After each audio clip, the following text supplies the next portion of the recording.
ఆంధ్రప్రదేశ్ రాష్ట్రం శ్రీకాకుళం జిల్లా పలాస రామకృష్ణాపురం నందు ఎంఎస్ఎంఐ పార్క్ శంకుస్థాపన ఉదయం 10 గంటలకు కార్యక్రమానికి హాజరయ్యారు పలాస శాసనసభ్యులు శ్రీమతి గౌతు శిరీష. కార్యక్రమాన్ని ఉద్దేశించి ఈ సందర్భంగా ఆమె మాట్లాడుతూ ఆంధ్రప్రదేశ్ రాష్ట్రంలో అభివృద్ధి కార్యక్రమాల్లో చూపించడంలో ఆంధ్రప్రదేశ్ రాష్ట్ర ముఖ్యమంత్రి నారా చంద్రబాబు నాయుడు ముందుంటారని ఈ సందర్భంగా తెలిపారు. గ్రాడ్యుయేట్స్ ఉన్నారు, వాళ్ళకి స్పెషల్ గా చంద్రబాబు నాయుడు గారు ఈరోజు నిజంగా ఎంకరేజ్ చేస్తున్నారు.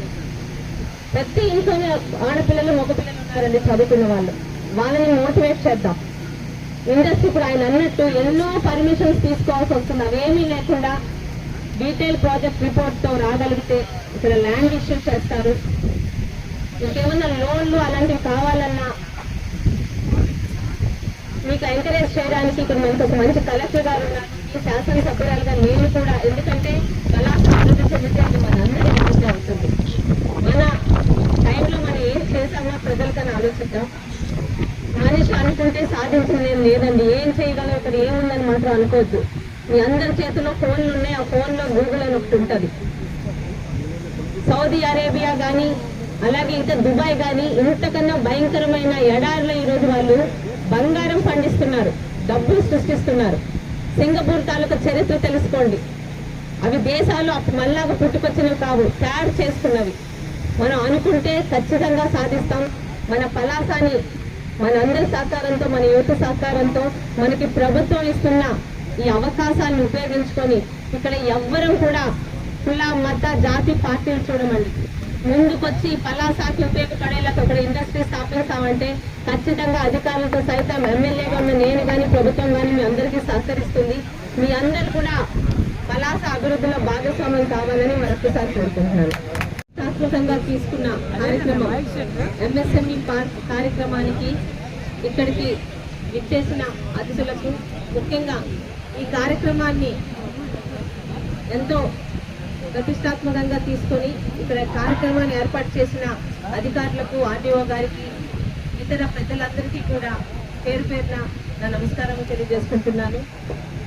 సంపద సృష్టి చంద్రబాబు నాయుడు గారిని ప్రత్యేకమైన విజనరీ సీఎంగా ఒక రాష్ట్రంలోనే కాదు, కేంద్రంలోనే కాదు, ప్రపంచం అంతా గుర్తించడానికి కారణం ఆయన విజనరీ. ఈరోజు కూర్చొని తింటే కొండలన్నా తరుగుతాయని ప్రతి ఒక్కరు అంటారు. ఏ రాష్ట్రమైనా అభివృద్ధి చెందాలంటే ఆ రాష్ట్రంలో ఉన్న అవసరాలకి ఆ రాష్ట్రం నుంచే సంపద సృష్టిస్తేనే భవిష్యత్ తరాలు కాలు మీద కాలు వేసుకొని ప్రశాంతంగా ముందుకెళ్తాయని ఒక ఆలోచనతో 20 సంవత్సరాల తర్వాత ఇతరులు ఆలోచించేదాన్ని చంద్రబాబు నాయుడు గారు ఈ రోజు ఆలోచిస్తారు కాబట్టి ఆయన విజనరీ సీఎం అయ్యారు.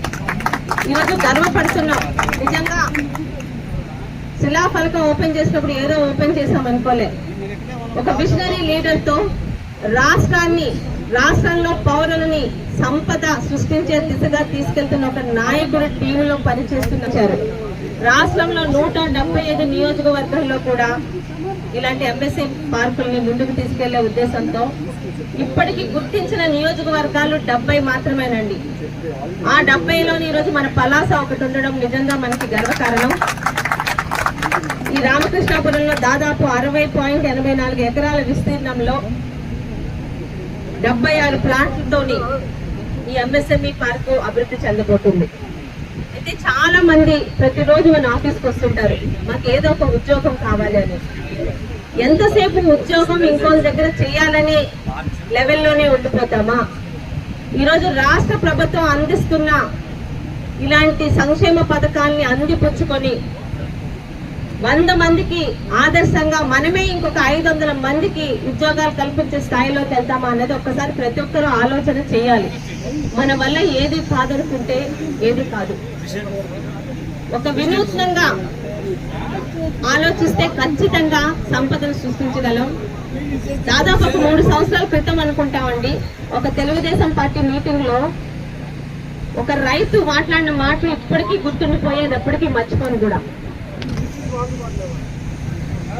ఇతర నాయకులకి ఒక కొబ్బరికాయ ఇస్తే పగలు కొట్టి తలా ఒక ముక్క ఇచ్చేసి తినేసి ఊరుకుంటారమ్మా. అదే చంద్రబాబు నాయుడు గారికి ఒక కొబ్బరికాయ ఇస్తే దాన్ని పాతి దాని నుంచి ఫలాలు సృష్టించి ఎంతో మందికి దారి చూపిస్తారు. అది చంద్రబాబు నాయుడు గారికి ఇతర నాయకులకి ఉన్న తేడాలు.